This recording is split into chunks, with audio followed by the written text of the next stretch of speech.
What is up, my fellow Titans? Welcome to my Titan Season 3, Episode 3 breakdown and review. And trust me, I may be this pumped up for this, but also I'm very dead inside at the same time. And I watched this episode a little while ago, but I rewatched the ending of it to try and get my mind in the right frame of mind for this review. I mean, I've got my bullet points, but I needed to be put into it again, and I'm feeling pretty dead. But let's just get into this. The episode picks up with like a really cool shot, I think. I mean, it pans from Alfred Pennyworth's grave. You can see the dates there in 1942. A lot of people saying, but Alfred was alive. No, as I said in my other reviews, like, Alfred was alive in Season 1 when he contacted Dick Grayson and he was on the phone to him, but he clearly died of old age in between that time. Dick is digging and digging, and, you know, we're getting the flashbacks of his interaction with Red Hood for the first time, but I just love how much this moment just kind of resembles certain aspects from the comics, but also just Dick Grayson's, like, utter disbelief. Like, he's tearing the crap out of that earth so he can unearth the casket to just, he almost doesn't believe that he saw Jason. I love the aerial shot of Wayne Manor. We've got that quite a few times, but it's just beautiful. And obviously, after seeing episode 2, you're kind of dying to see the next episode, because it's like, what did the Titans think of this? This initial discussion was about Jason's body, and I'm very glad that they hammered this in, because if you guys remember from my last couple of reviews, I was really thinking in my first impressions, like, they might not kill Jason, it might be the pretend death, but they hammer it in again here by saying there was a body, Jason's body. Bruce saw it with his own eyes, and there's also loads of cool Easter eggs in these episodes and stuff like this, in how Hank is speculating, is there some kind of voodoo act that raised him from the dead? Bruce does know people, and that's true. He does, like Ra's al Ghul or Ra's al Ghul, and they name drop Ra's, and I really love that, because a lot of people are probably thinking, oh my god, they said Ra's al Ghul, what does this mean? They're like Lazarus Pit and everything's going on, but they kind of dismiss that in a little bit of a way, and this is like the perfect example of like an adaptation. Obviously, under the Red Hood, Jason gets resurrected, Talia's involved, Ra's al Ghul's involved, but in this moment he says, Ra's al Ghul, unlikely, he's in Kadim. So it's just like, yeah, it's already, Ra's al Ghul isn't a part of this, Batman's kind of somewhere else as well, and this is why I feel like in this show they're being so accurate to Red Hood, yet all of this stuff that I'm talking about right now clearly shows that deviation from the source material, but that's not inherently a bad thing. If anything, as I always say, adaptations should strive to be faithful, but also innovative, because you keep an eye out for those moments that are really faithful, and then you get surprised, hopefully nicely surprised, by the new material that they weave into the story and the adaptation. But a very important thing about the drug he's taking, yet again, I don't want to say too much, but they do lay it out quite concretely here, with Dick Grayson saying he could be using, I found a place where he was cooking, tested a few samples in the back computer, no hits, but the reason why he mentioned the whole using aspect is because just previously before that, Hank was talking about getting him, you know, he's killing people, and that's why Dick was like, you know, he could be using, so like, they're already trying to speculate maybe his state of mind is altered, clearly through his pursuit of trying to eliminate fear, and, you know, after especially what happened with the Joker and whatnot, it's kind of driven him to this chemical, and it seems to be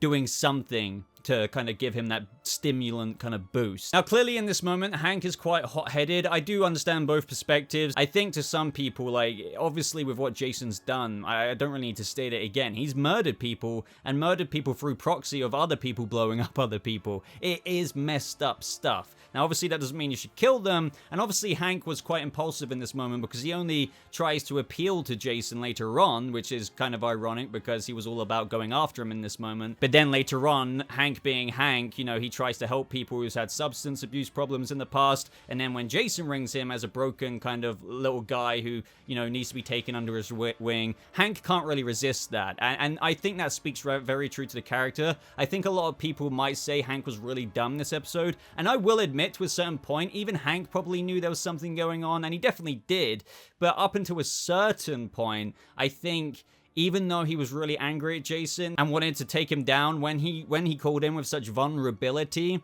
that is a way to get to Hank's heart and take advantage of him, because he probably felt like he could reach out to him and that was his one way of helping this whole situation without bringing all the other Titans in to potentially screw it up. But yeah, when we get onto that phone call scene, it's just like, I remember watching that for the first time and I thought, wait, has Jason got like a split personality thing? Because the way they portray it on the screen, it's like Jason's acting like that where he is right there and then. So it's like, what is going on? But obviously from what we learn a bit later on, it is just an act. But that just makes it all so much more sadistic. It's like, man, Jason, it's like what Dove says later on. What happened to you? And I really like that moment up next when we have Gar, Beast Boy, in the Batcave. And he sends that audio recording to Bruce. And he says, hey, Bruce, this is Gar. I know you're going to be checking in from somewhere because Batman wouldn't abandon the only family he has. Now, if it couldn't be more obvious through some of the dialogue in this episode, for example, when we had that scene between Gar and Hank, when he says, you know, I think it was along the lines of, you know, I left my family. Nobody should ever do that. It is a big thing about what Greg Walker said about this season is we're not going to necessarily break people up and all of that stuff, but this season's about the struggle to stay together, to operate as a family under such circumstances and enduring all of this crap that's thrown at them through Red Hood and things like that. So it's also a good message because after the first 2 seasons of Titans and them navigating to find each other, but then them falling apart and then finally them coming together, season 3 is about operating as that family. Anyway, though, following on with Hank, he gets another call from Jason and he's told to go to the old Gotham Observatory. He tells Hank that his cell can be tracked, he's got to destroy it. Obviously, at this point, Hank is starting to doubt things, but yet again, Jason just hammers it in, saying, it's not you I don't trust, Dick's an effing psycho. He could be following you right now. This leads to that whole situation where he tells him to take his shirt off, get butt naked, swim through so he's not wearing a wire somewhere. So, yet again, I do see how some people may call Hank stupid. I think maybe there is a part of me saying at this point, Hank should have thought, you know, it is suspicious as hell. Like, you know, when he says, like, if you can't do it, neither can I. Well, it's like, I guess, but yeah, Jason was getting proper sus at this moment. And so that's when Red Hood appears, pistol whips him. That is when he attaches that device to him, which is a ticking time bomb. And the Titans eventually figure out it's going down through his heartbeats, which, yeah, this is what I meant recently in my other 2 reviews. Okay, it's all blending into one right now because I've spoke about this quite in a near space of time, but I'm quite surprised, and I was surprised, and this is another thing I think I want to address because I've had people close to me wondering about this who haven't seen the episodes that I've seen, is that, like, do we get an answer for how Jason has come up with such elaborate plans? Because usually he's quite an impulsive Robin. Yes, we will, because obviously of the bank heist in episode 2, the switcheroo with the hostages and the parents to the real criminals. Now in this episode, a sophisticated Wayne tech bomb. It's like, is Red Hood really that far along through just going through the death of the family experience? What is bringing him such diabolical plans? If you're starting to think that all while this writing is kind of cool, it doesn't make sense, clarity will come. I know I keep repeating that, but I feel like I have to, because otherwise people understandably sometimes will jump to conclusions saying this doesn't make sense, there is no setup for this, why is this happening? There will be a payoff, but it depends if the payoff will be good enough for people. But for me, let me put it this way, I was starting to have doubts along the way, and then when that payoff happened, I was like, okay, everything kind of makes sense now. It really does. Now, what I really liked in this moment is we got to see another part of the Batcave, and it's like, I love stuff like this, obviously, because I'm a huge Batman fan, and obviously the Titans, you know, as much as we're getting Titans team stuff in this season, obviously it's inherently in its genetic makeup quite Bat-centric as well. Understandably so. Bat family jokes aside with this show, because some people are like, oh, it's a Bat family show.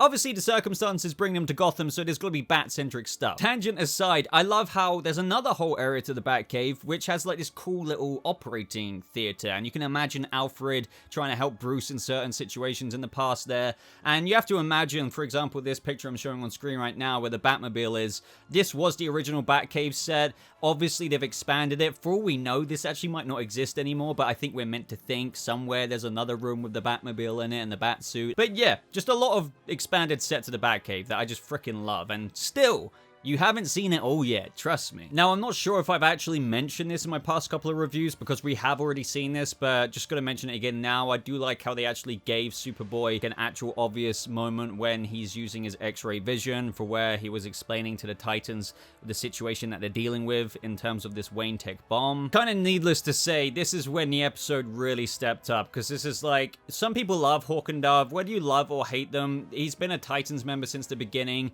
To some fans more than others, he is quite, I mean, to me, they were my favorite characters. And I say were because that was the season 1 version of them. The season 2 version, not so much. But this season, again, it feels like they're following suit with season 1. It's just, well, obviously with what happens this episode, I guess they kind of are somewhat my favorite characters. I just feel like a bit of a bitter taste in my mouth from season 2. However, this episode, just as I was getting my Hank and Dawn back and Hawk and Dove back, the tragedy befalls. Another death in the family. This is when we got that moment when Jason calls Dick. And yet again, the sadistic kind of nature of what Jason is like. So Dick says, tell me how we end this. And he wants $50 million in gold bars to be delivered at 1 p.m. at Gotham Central. And obviously this isn't about money because, you know, Dick could just take Bruce's account and wire him 50 mil. But that would rob, as Red Hood said, Gotham of a good show. One of my other favorite moments in this episode is just Dove in general. Her, like, with this situation after they split up, it's kind of forced her to come to terms with the fact that, shite, I might not ever see him again if he blows up, so that forces you to confront feelings. And she is obviously trying to remain composed in certain parts, but she eventually does crack. But before that, we had that conversation between her and Dick and how she's not really properly approving of the way Dick is maybe approaching it. Like, Dick doesn't want to play Jason's game. He wants to focus on reeling Jason back in, so he plays the Titans game, because otherwise, if you're doing what he wants, I mean, it's going to end up worse. And that's actually, that's what happened in the end. So you have to kind of give it to Dick here. He kind of was right. Like, you know, we need him to play our game, not his. If we play his game, well, what happens happened. So Dick is, once again, with my comments, I believe, from episode 1, quite the capable leader here. Granted, they did get screwed over in the bank when he reassured Barbara that the Titans could handle this, but I do still feel like Dick Grayson, the way we're kind of like seeing him go about things in this episode and whatnot, he is quite level-headed. The scenes with Hank in bed, there were a spectrum of emotions. They were both hilarious when he's like, who says an orgy isn't relaxing? And Crypto's like, woof, you know, so yeah, Crypto knows all about that somehow.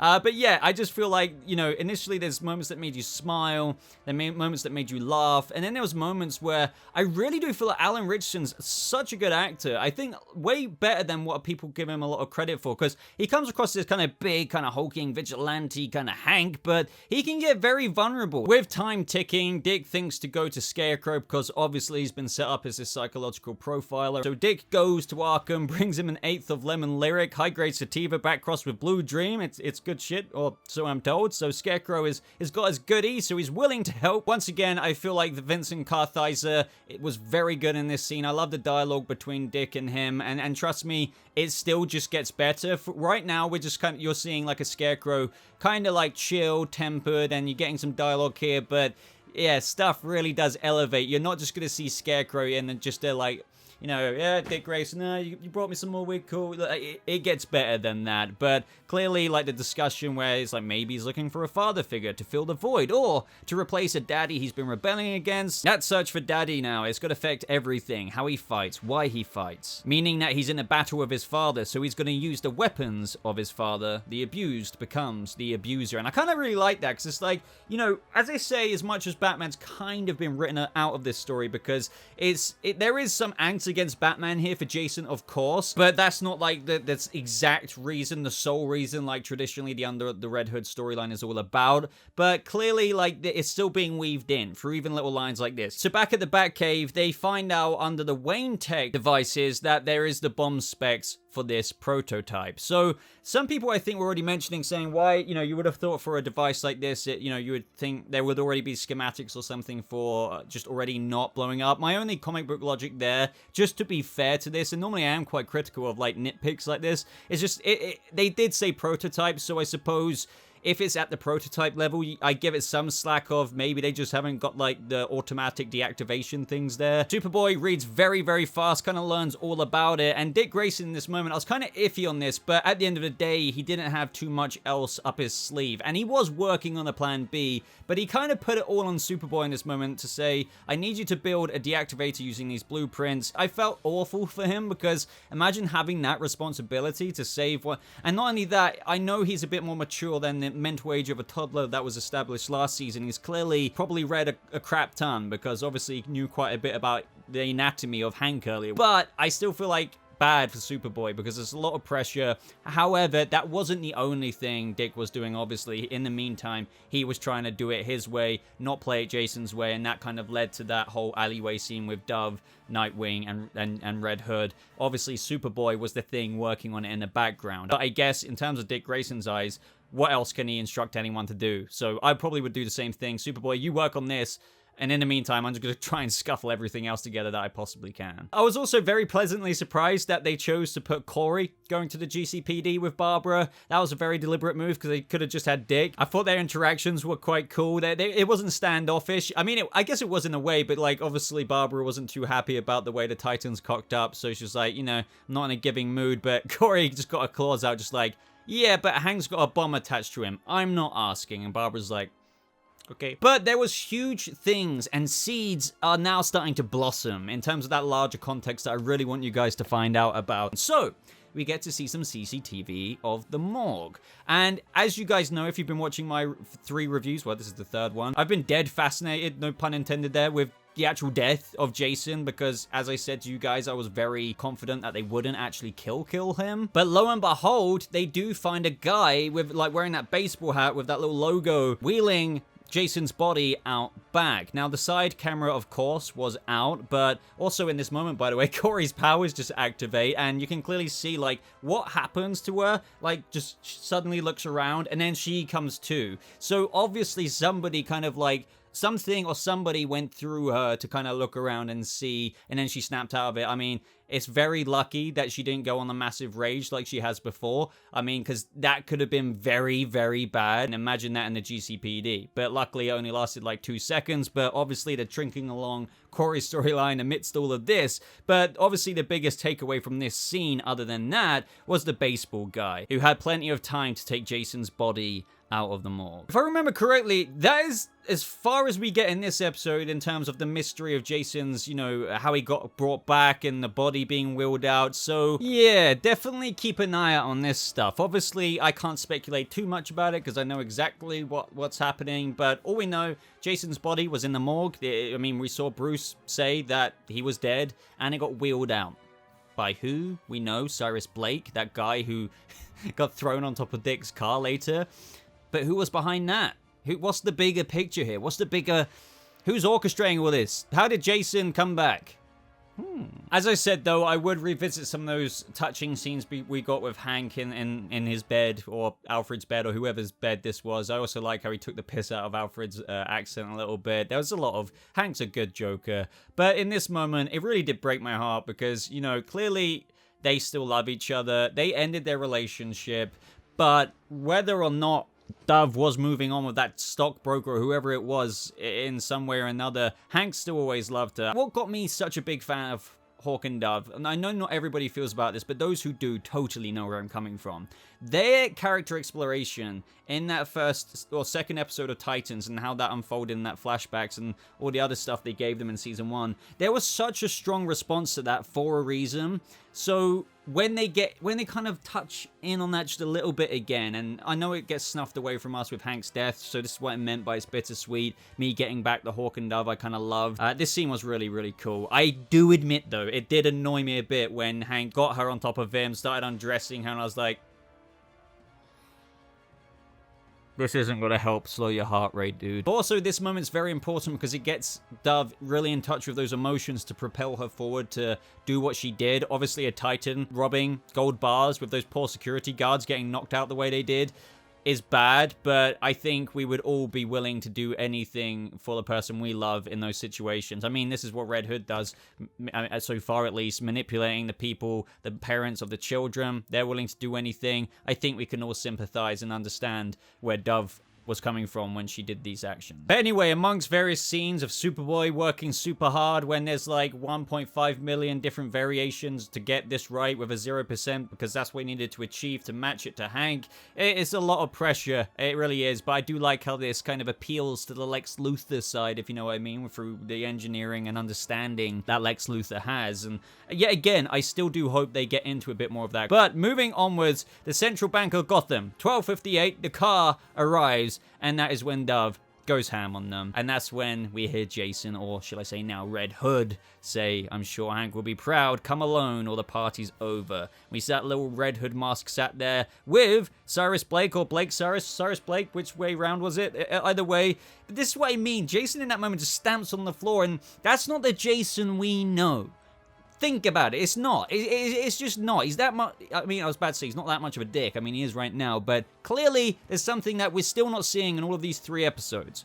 And on top of that scene with Gar, I really liked it. I think it was one of my favorite scenes in the episode because it was just like a good conversation between them both. I don't know how much scenes we've even seen of Beast Boy and Hank before, but you kind of see, albeit that we haven't seen now in 3 episodes that Beast Boy hasn't turned into another animal. At least, I would love to know your guys' opinions on this. We are getting more scenes of him. Dick arrives to the location of Blake Cyrus's address, but that's when the body lands in his windshield, obviously because Jason doesn't want him revealing the answers as to how and what or why he even got wheeled away from the morgue. But this is when Dick gets a new address. He just wants to meet Red Hood face to face, obviously. He hauls ass out of there. In this moment as well, like, you knew this was their last conversation even before it happened. Dick called Hank in his car on the way to the address. You know, I said in my episode 2 review, I believe it was that, where one of my favorite scenes was between Hank and Dick Grayson in the kitchen when Hank was eating Crypto's food. It was just like a nice moment. Obviously, they were probably setting up that sentimental moment to make you feel this even more in this episode. But, you know, just a conversation between them. When Dick says, like, "Listen, Hank," but he interrupts him and he's like, "No, you're doing your best by me." It was that kind of message where, as vulnerable as you can get over a phone, it's like Hank's trying to probably tell Dick, "Look, I know you're probably not going to see me before I freaking blow up. So if I do blow up, you just know that you did everything you could." Yet again, though, in this dialogue, in terms of the message of this season, family, I'll be damned if I'm the reason that this family goes down, the Titan's going down, we work too damn hard to build it. Once again, just solidifying that message that, even after Hank dies, and if he dies, we can't fracture the Titans. Basically, at the end of the episode now, Dove arrives. Jason also arrives on the scene.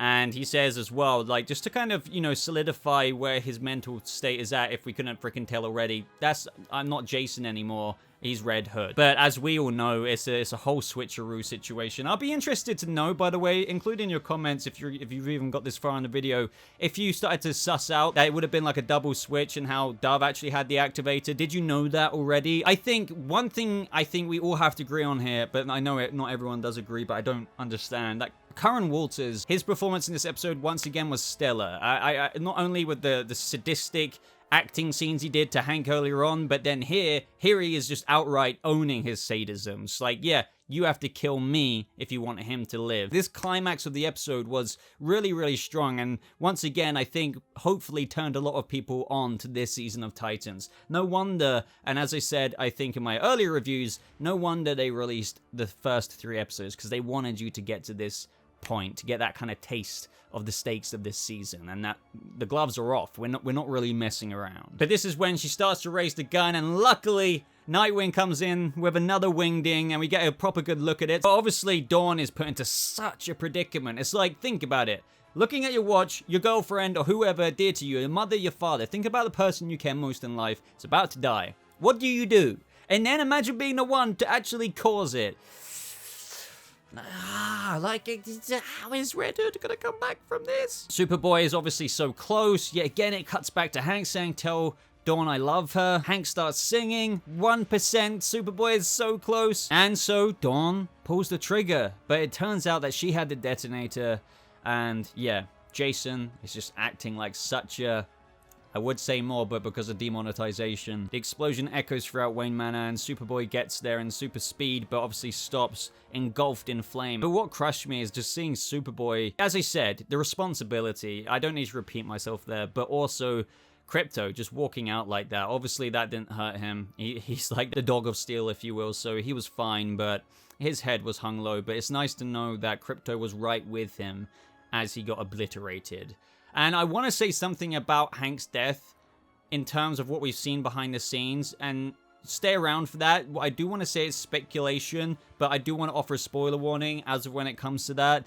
It's not based on what I know from the episodes I've seen, by the way. It's stuff that's been shown to the public from the actors, so it's just made my head twisted a little bit as to what is going on in the future. But anyway, Red Hood disappeared in this moment. Clearly, Dawn is in disbelief as to what happened. It completely crushed me seeing the way Nightwing and her were embracing each other. Obviously, they're just in of itself, those two go back a long way as well. What a way to get to the Titans. Talk about a death in the family. We've had that times two. Now, I have read some comments saying that it didn't seem that the Titans processed Jason's death enough. And I do kind of partially agree with that in the sense that they probably, I guess it's because Bruce skipped the funeral. Maybe if we had the funeral scene, we would have felt maybe some tears. I just find it funny. I feel like after seeing Hank's death and the Titans like Gar react crying into Starfire's arms, it felt like there was more tears shed for Hank over even Jason. I think they were just trying to play it along the lines of like, because they didn't necessarily see Jason die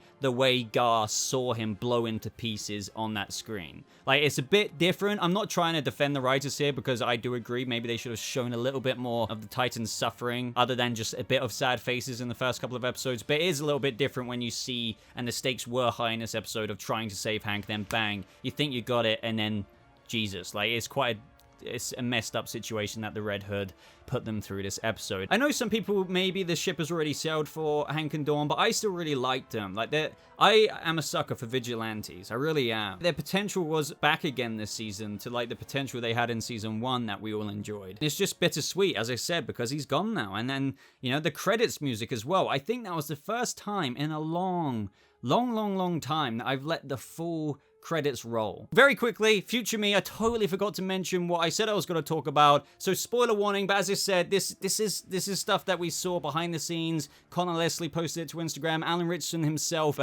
trust me, I'm not one for spoilers or giving anything away, so I think this is fine. But anyway, there were scenes in the HBO Max Titans kind of teaser. They have clips of Hank fighting, and there's Tim Drake. There's Tim Drake in the corner. And that's just like off the promo. But then there's other scenes that they posted way before that I totally forgot about that you're seeing on screen right now of Hank and Donna Troy with Jay Lycurgo's Tim Drake. Now, why is that the case? I genuinely don't know. So on top of that, you could just say Hank was there when they were filming and that's why they took photos. But then what about the scene where it looks like Hank's fighting in the promo kind of thing? When Tim's just in the background. Same kind of fleecy jacket that Tim Drake's wearing. And I'm not saying he's going to get resurrected. Fair enough, Donna Troy for Raven. Like, what are they getting into there? I genuinely don't know. So I just wanted to offer that to you guys. Some insight there. And what could that mean? So I hope you guys are really pumped for episode 4. Obviously, it's going to be a weekly release now. As I've already said, I'm filming this actually as of when I've already uploaded my 2 videos because I wanted to leave this recording after judging and engaging some of the comments that you guys have said about this season so far as well. And the biggest thing, I think, one of the biggest is like the rushed or just revealing Jason too early. I just want to hammer it in again that I don't think they just wanted to drag it out when everybody knew the identity of Red Hood. So you might come back at me and say, yeah, but we know that, but the Titans could have still had that mystery for a bit longer. But yet again, everything else that would come with them knowing about Jason and how personal that gets with that storyline being established and him being revealed would just be benched so much later into the season, and the setup for everything else would be a lot slower. And everything with the actual death in the family vibes, I still like, and this isn't even defending the show for defending Schilling's sake. I love this show, but what more could they have done? If they can't use Batman, they can't use Joker, so with those limitations of the show into account, what can they really do? I don't know. I mean, they could have prolonged it, but it would have felt dragged out because they couldn't have done what you probably wanted them to do. So I honestly think propelling the story forward with the death of the family in Titan Season 1, Episode 1, right at the beginning, is one of the few things they could do. But anyway, guys, I'm dying to hear your thoughts on this episode. Make sure you check out my episode breakdown next week. Pretty big revelations in the next episode, and even more in the following episode after that. Next episode's super interesting. You get a little bit more closer to the bottom of the barrel for maybe some questions that are starting to raise in your mind. Like the video if you did enjoy it. Make sure you subscribe, of course. Check out the top pinned comment to follow me on Twitter. Make sure you click show more as well, just so you follow me on Twitter and see the links to my Discord server and stuff like that. And that's everything. So thank you so much for watching, guys. I hope you all have a lovely rest of your day, and I'll see you fellow Titans in the next video. Goodbye.